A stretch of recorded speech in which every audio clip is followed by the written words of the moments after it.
I'm here to help women reset and rewild, to embrace and prioritize the pauses in order to reclaim their peace and power. I'm Dr. Michelle Peris, director of the Poppy Clinic and founder and CEO of the Wild Collective. As a disruptor, naturopathic doctor, wife, and mama, I've created a global movement and sacred space for women to rise together.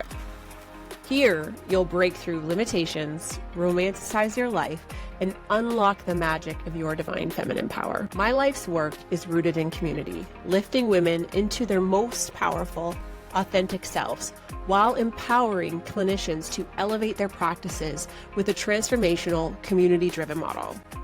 I lead a thriving, passion-fueled business and naturopathic practice brimming with abundance, where I can guide women to invigorate their lives through sisterhood and elevate healthcare with a cutting-edge transformational approach. I've witnessed firsthand in my practice how this model sparks consistent health transformation, creates flourishing communities, and brings profitable success. You can have it all, a life filled with abundance, contagious joy, and untethered potential. So pull up a seat.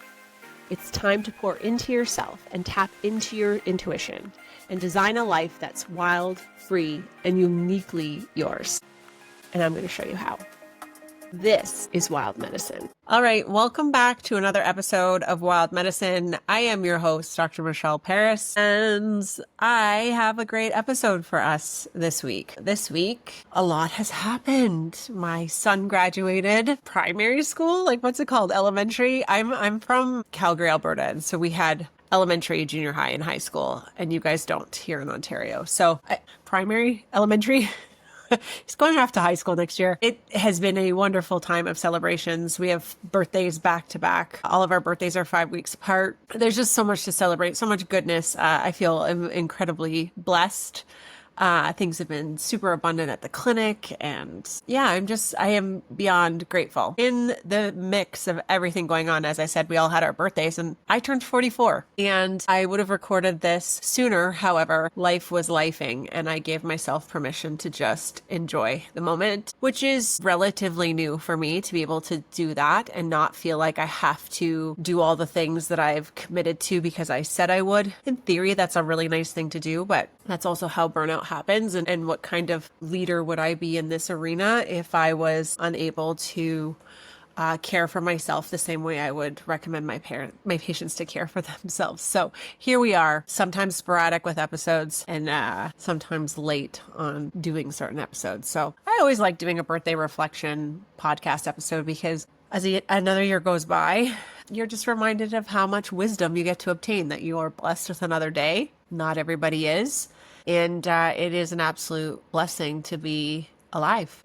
I just got a Facebook memory and I was like, oh, okay, I'll click on this one because it's a good friend. I wonder when it's from. It said 17 years ago when I was in med school. Like I feel like that was 5 years ago, which I know it's not because my son is 14. But do you not feel like time is like warped? Time is so warped. And it's crazy how obviously so much beautiful time has gone by. And yet it feels like, no, that just happened. Like that it can't be 17 years ago. Anyways, it really freaked me out. Time is a flying. So how I want to root this conversation is that these are just pieces of wisdom that have come up for me that I wanted to share with you. And I'll highlight some things I'll just briefly say. And we'll see where it goes. Hopefully it's meaningful and helpful to you wherever you're on your path. Hopefully some of this wisdom is helpful. So the first one for me is let go and let God. And I will say this. The last few years have really pushed me to my limits and have forced a level of surrender I don't think is possible other than things not working out and really having nowhere else to turn. And I feel grateful for that, really. That turn of events, those challenges have furthered my relationship with God and having a greater understanding of what I think is really going on and being led, which has been really healing for me because I think I'm someone who wants the perception of control and to be in charge and to white knuckle my way through life. And I had to learn the hard way, but it seems as though when I let go and let God, life opens up in ways I couldn't have thought possible otherwise. And so I really have learned over the last few years to just get out of the way, surrender, and if it's meant to be, it will be, and to not make so much meaning of outcomes. So this to me is not like you do nothing, because that would be not understanding how this works. I will take inspired action always. And sometimes inspired action is like, I just need to put myself to bed. I'm too emotional to think about this right now. But I will take some form of action. And whatever the right next step that feels in that moment, I will take it. I am an action taker. And so I can leverage this capacity to white knuckle or push. I just don't think I'm in charge anymore. And if things are meant to work out, they will work out. And if they're not, and it's an ending, it's because it's time. And really trusting this divine timing and that there's, a greater force than myself. Thank goodness, running it. And I feel grateful for that. So I'm leading with that because I don't want to take credit for anything. I really feel led, and I'm really grateful that I do. That leads me to my next idea of polarity. We wouldn't know love without grief or wrath. And so we have to learn to hold both. And that's why polarity work is so powerful for me.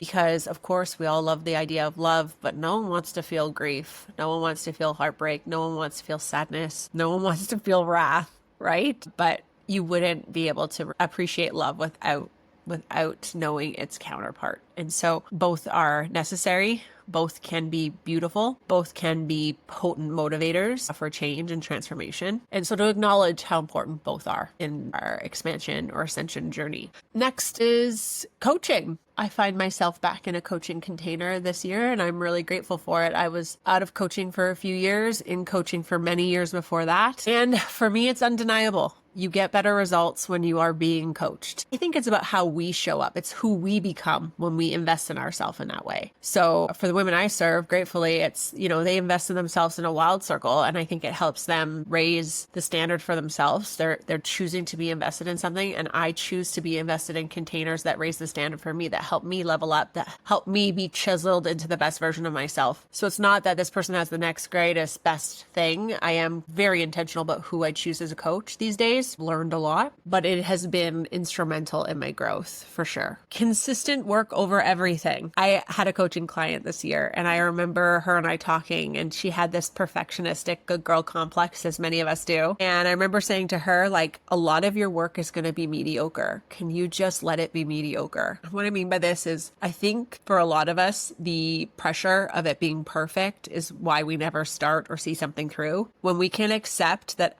actually a lot of our work is going to be mediocre work, and that consistency is actually far more important, then you're going to be able to see your life move in a way it wasn't possible without that level of consistent action. I can't stress that enough. Whether it's your health, business, or otherwise, relationship, making consistent effort is going to move the needle forward and get better results than waiting for things to be perfect. Accepting that you're going to take mediocre action most of the time is really deeply healing for the perfectionist who's hoping that one day all the stars will align, it will make sense. It won't, so stop waiting for it. Honor and accept mediocrity as that sounds so bad. In effort, in consistent taking daily actions. Most of my workouts are mediocre, right? But I'm working out every day. Most of my meals are mediocre, if I'm being honest, but I meal prep every week for myself. I'm getting much better because I keep practicing. I keep flexing. You gotta be willing to suck and be mediocre before mastery happens. And I think that's the thing I'm trying to say is like, accept that in the beginning and for a while, like a lot of what you do, and probably always, because if you're always striving, you're always stretching. A lot of the work that you're going to produce is mediocre. Get over yourself. This episode is brought to you by the Wild Collective. If you are ready for something innovative, something truly transformational, you are wanting to build a beautiful life and thriving health and vibrant energy, and you're not sure how to build that in, you might want to consider something as incredible as the Wild Collective. The Wild Collective is our women's health initiative. It is a closed community of like-minded individuals. It is where sisterhood meets self-care. There's 10 modules of fundamental women's health, all the evidence-based information that you need the testing, the handouts, the assessment, how to advocate for yourself in the wellness space.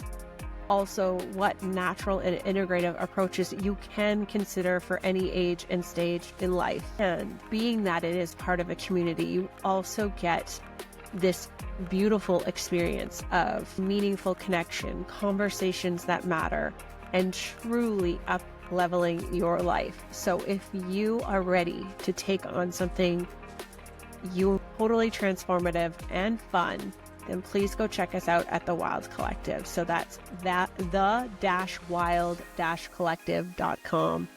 Get on the wait list, and we will see you in one of our wild circles very soon. Surround yourself with people who have similar standards and values. You know, all the sayings, you are the accumulation or the combination of the 5 people you spend most of your time with. Make sure that your standards and values are high. Make sure who you surround yourself with. You've been very intentional about whether or not you want to let them in your inner circle. And you could take that one step further is when someone shows you who they really are, believe them, right? And so that needs to be part of the inventory of how you assess whether or not someone belongs in your inner circle, and how much time you want to invest in those relationships. If they are always contradicting your standards and values, you're likely to sabotage and quit and never see something through. You know, what no one talks about in terms of the transformation that we all look for is that a lot more needs to be shed before we get there. And so I think that's the uncomfortable part, is that a lot of us don't want to have to make the relational changes in order to move to the next level because it's painful. And it was supposed to be. Transformation, butterfly, caterpillar to butterfly, like that chrysalis looks a little uncomfortable. It was always supposed to be painful, okay? So stop making meaning out of it.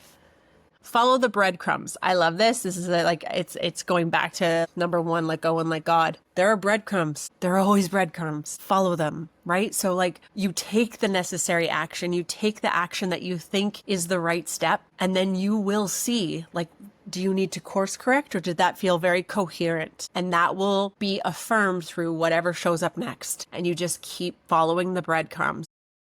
What we need to not do is take no action. That's all. People are so afraid to fail or make a wrong choice, but it's like none of it's a failure if it gets you to the end result.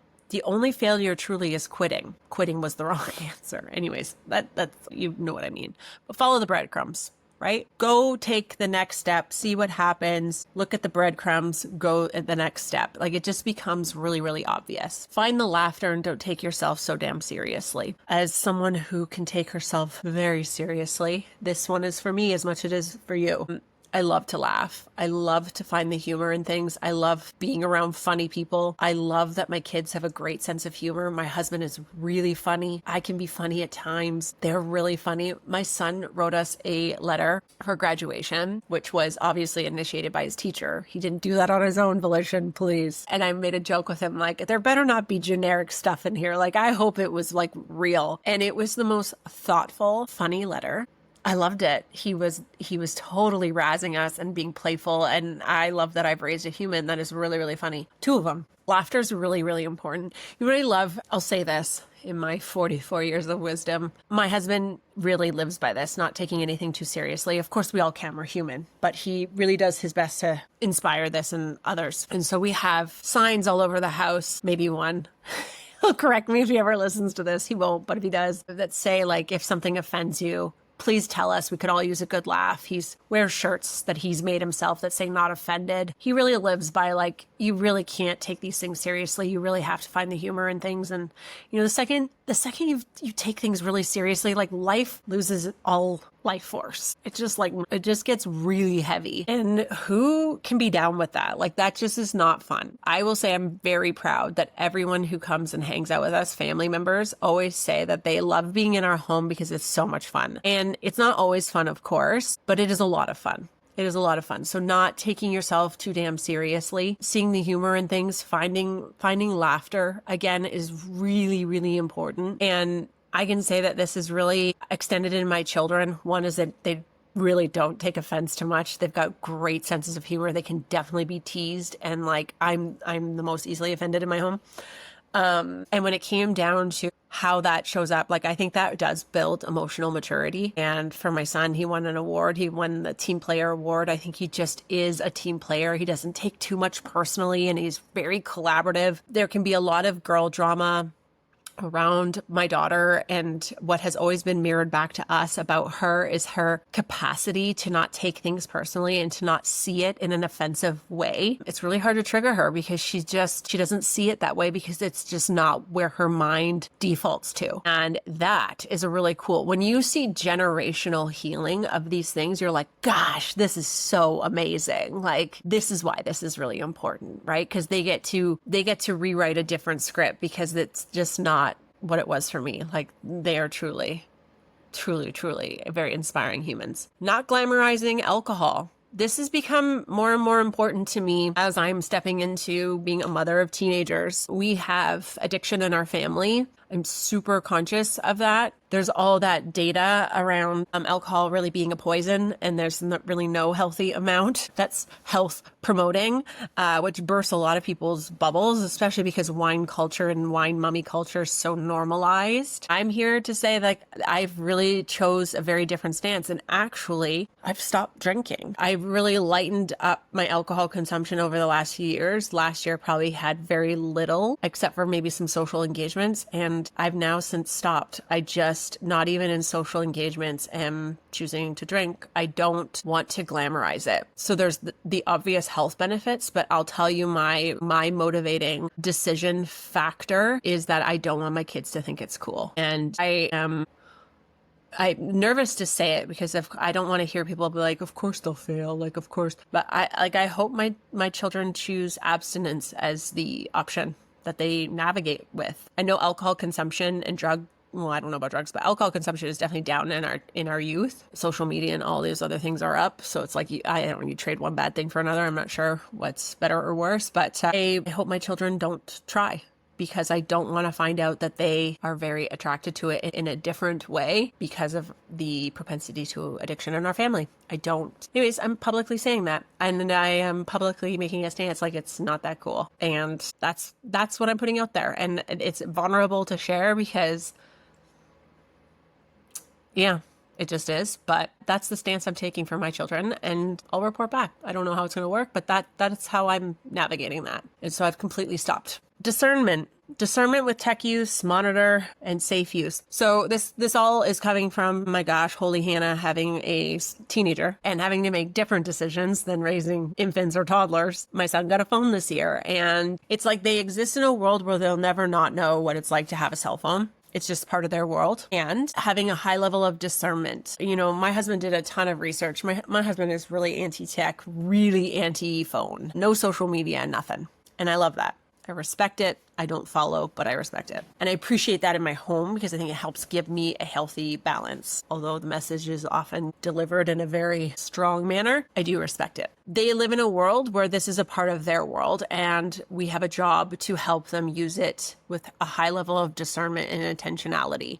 We can't avoid it. We can't pretend it's not happening, and we need to provide safe use. And so when my husband was looking into how we could best do this, and I would like to do more podcast series on this because I think this is a really important topic. And shockingly, I don't know if I should be shocked or not shocked, the amount of kids who are allowed to use cell phones with literally no regulation is jaw-dropping to me. These are really unsafe tools. Sorry, potentially very unsafe tools. And they need to be taught it healthfully while their brains are being developed. Sexual extortion is very prominent. One stat we found is that 1 in every 3 kids is a victim of sexual extortion, pornography addiction, access, bullying, hijacking your brain, social media, unhealthy standards. There's a lot of really awful, awful things out there, and we do need to be very careful. And so we have done our due diligence, mostly my husband, and we are being very cautious as we navigate this new realm of him growing up. And I've been very clear. I've said there are going to be many times where you're going to think that we're unfair and way too protective. And respectfully, I don't care. It is our job to make sure that you learn how to use this tool safely, because it is very harmful. And if any part of you is triggered with me saying this, your triggers are your own. So I can't say anything to trigger you. And two, maybe it's a time or an invitation for you to look at this and see where you land on this and where you want your standards to be. We know we want our standards to be very high, and we want to make sure that we are taking an upstream approach. And a lot of people, especially when we were talking about getting a phone for my son, were telling me, you can't do this, and this can't be monitored, this can't be controlled. So unfortunately, we're like, we can't be in the loop about everything. That's not true. That is not true. We've found ways to track everything that he's doing. We can see everything. He's fully aware and has consented to this relationship because he understands that he doesn't fully know. And it's going to get inconvenient. Of course it is. Of course it is. And I don't care. I love him, and I want to help him use this in a way that is honorous of his best development. And so feelings are not facts, and sometimes parents have to be parents and do the right thing. And so I will host some conversations around that because I'm really proud of how we're navigating this. And maybe that's something you would want to consider for yourself as well. 10, letting go. Obviously, I was writing as I was thinking through it. The level of grief I have had over the last years really shocked me. My son going from elementary to high school has broken my heart, shattered my heart into a million pieces. I am, of course, so excited for him. I'm actually really proud of him. He is a spectacular kid. And I'm like so sad at how hard, like how fast it's gone, how much I want to hold on and protect him. But all this work I've done in polarity work for the last 5 years, I have to let go, and I have to honor his development in his masculine, and to lead and to fail and to try and to take risks. And I need to lovingly step aside, not fully, of course, but to help him fully develop into his divine masculine. I must let go. And I must not imprint my stuff on him because it's not his to carry. And it's this beautiful heartbreak. And I can see him also wanting to hold on to his youth and certain parts that are maybe scary for him about growing up. And so knowing that all those things are true. And of course, I can still be this loving, soft place to land, safe place to land. But I also have to let him start to figure this out on his own and develop into the man he is destined to be, which is turning out to be an awesome man. And I gotta respect that. 11, honoring sleep. This has been the year that I've really set healthier boundaries around sleep, that I've really started to advocate for myself that I need more sleep than my husband, which isn't fun in partnership. I get that. If you have two different sleep schedules, it can be real challenging because you want to spend time together, because you want to connect, but then there's also what you need to feel good. And I am super proud of myself, and it hasn't been always easy, and I'm not always successful, but working on getting more sleep has been very helpful. And one of the things I did this year was make my bedroom into a beautiful, sexy sanctuary. It's very pretty, it's very inviting, it's very zen, it's very low lit, it's such a vibe, and I'm really happy to go to bed these days. It's such a pretty space. And since it's been my multi-purpose room forever, and as a mom and entrepreneur, maybe many of you relate, it's been my office, my bedroom, where I work out, where my kids sleep, where everything happens. To be able to turn it into a sanctuary is a really, really lovely thing to do for myself. Data collection. Okay. Feelings are not facts. Feelings are not facts. Our emotions tend to hijack our decision making. Our emotions tend to predict our state, how we feel about things. And emotions often lie. Feelings often lie. Feelings are often interwoven with past experiences. And so we make a lot of meaning out of things that are actually meaningless. And when we actually collect data, we get to put facts to what we feel is coming up for us. Why this is really important is that if you keep finding yourself in an emotional spiral, let's say it's around health, let's say it's around meal prep. That's a really good one. With my patients, it's I tried and then this happened. I'm not saying my patients say this, by the way. I'm exaggerating. I tried. I had well-intentioned plans. I meant to do this and it's hard and I don't have time and blah, blah, blah, blah. The story. I never have time. It's never a good time.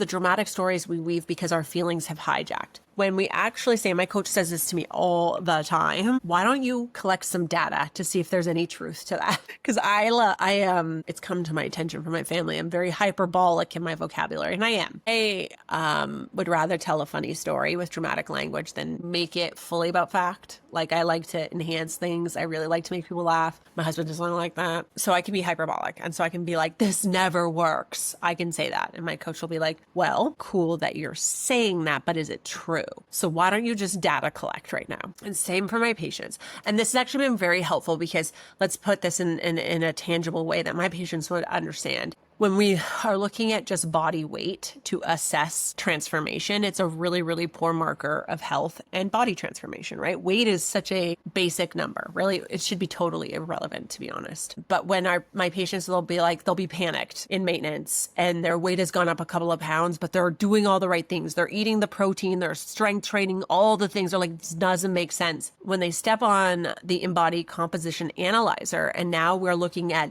the accurate data, we can actually see that they have in fact put on 4 pounds of muscle and they've still lost 2 to 4% body fat, which is outrageous results. Okay. Like, that is so badass. But if we were just to use one metric, that's actually a poor metric of outcome. We're going to make a whole lot of emotional, this never works for me. I knew I'd be the one that would fail. I never have time. Same with data collecting with food prep. Okay, maybe you had a rough week. Maybe you had 1 week of eating out and you feel like crap, obviously. But if you take an inventory of your last month, you could be like, well, I actually meal prepped for 3 weeks and that was really successful. And I am actually far more ahead than what I was 6 months ago than when I started your reset program, like whatever, right? So data collection is key. Stop using emotions to discern whether or not something is working out. Actually use data.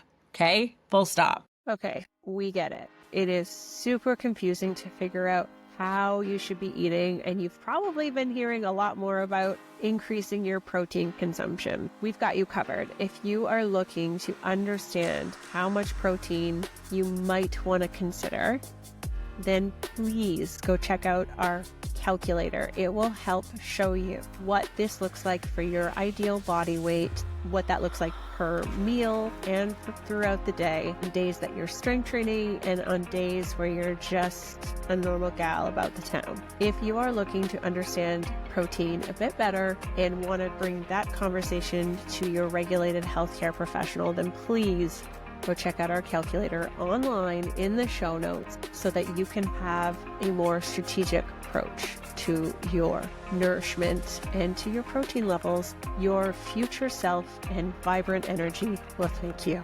Peace is the new metric of success. Well, I love this one for me and for us. I was raised in a family where money was the metric of success, the things, the stuff, the freedom that money provided. And it's really hard for me to break up with that. I have an internal drive for status, right? So I've made a lot of meaning out of these things for a long time. And of course, I still get hooked. I'm human. But when I actually started really embracing peace as the metric of success, I really started enjoying my life. Peace is amazing. Feeling peaceful about the work that you do, feeling peaceful about who you spend your time with, feeling peaceful about how things currently are is a flex. And it is a metric of success for myself. And maybe it's something you desire as well. I am results driven. I'm really proud of the work that I do. We are results driven. Everything I do is intentionally curated and tested and refined to mastery status. And that's because I want to help people get results. When I'm working in the metabolic health space, my program works because I'm about results. When I'm in a wild circle facilitating meaningful conversations to transform, I am about results. I'm about results in everything that I do, and I'm really, really proud of that. And I think that's what's made me successful, is that I don't stop at something just because everyone else is doing it. I find my own way. I always have, I always will, and I will respectfully always transform my business as I see fit. And truly, when I think about what my values are from a business perspective, results matter to me. I want my patients to get results. That matters to me. I care deeply, and I will continue to make my programs better in honor of my patients getting better results. When there was feedback for us about maintenance and how to sustainably and successfully maintain their results after our reset program, we doubled down on technology. What AI do we need need to leverage? What education needs to be disseminated? What touch points need to be ensured that they are honored to make sure that our patients have the maintenance experience that we want them for them? We are results driven always, and I'm really proud of that. Doing less with intentionality. Being a productivity monster, this has taken a bit for me to accept. When I hired my coach this year, a huge part of it was to intentionally slow down, was to intentionally let go and allow God to creep in, to step in and reveal what makes the most sense, and being very intentional. So the first promise I made is that I wouldn't create anything new this year. And then I would pour my heart into the things I love to do with high intentionality and watch what works. So very much intentionally doing less and doing what I do at mastery level, doing it better. And I've loved it. I am really grateful I did this. This has been very transformative for me, very helpful for me. Keeping your word to yourself. This is, if anyone knows me, and if you've been here a while, you'll know that this is a big one. Integrity isn't integrity until you have it with yourself as well. So we love to tout that we keep our word to others, but if you keep abandoning your own goals and saying what you want in order to appease others or to not let anyone down, you do not actually have integrity. You have a people-pleasing problem. And keeping your word to yourself, first and foremost, especially from a health perspective, is foundational. And respectfully, until you can do that, you're probably not going to have the results that you desire. It's impossible because you will betray and abandon yourself at first offer, definitely second offer if it's enticing enough, right? So that is a huge one. And everything changed for me when I made the decision to keep my word to myself. And when I did, I got different results. And it's just that simple. Self-worth and self-trust are the foundation. The root of being able to be in integrity with your word, with yourself, is equal to your level of self-trust and self-worth. If you love yourself, if you think you are worthy, if you can trust yourself, you will keep your word. And so I will be so bold to say that health is built on your capacity. Health transformation is built on the capacity at which you're able to exercise a healthy level of self-love and self-worth. And I know this because I've been a naturopath for 16 years, hence that picture from 17 years ago really freaking me out. I've been a doctor for a really long time. I have practiced every way you could possibly think of practicing that I know of to date. The reason I've been able to be more results driven is that I'm super honest about what it really takes, because when I didn't focus on self-worth, self-trust, and integrity, I didn't get results. And if it were simple, then the, identification of deficiencies and taking supplements and making diet and lifestyle changes would be working. If you look at, public health as a whole, it is not. So I'll be so bold. I'll stand on that mountain. It's a self-worth, self-trust issue. Next, watch their actions, then decide to trust. I want to believe the best in people always. I do. Always have. Always felt unworthy of having friends. That's why it was a struggle. And now to feel abundant and very loved for who I am, authentically myself, I know what it means, and I'm very discerning. And so I do watch people's actions, and then I decide whether or not to trust. And that never leads you astray. And I'm getting faster and better at it for sure. And I still make mistakes for sure. Bias and core wounds and all the things can definitely cloud our judgment, but I'm getting better all the time with that. And I think that's an important one. Watch how someone is, not what they say, and then decide whether or not to trust them. 19, accept perfections and do your best.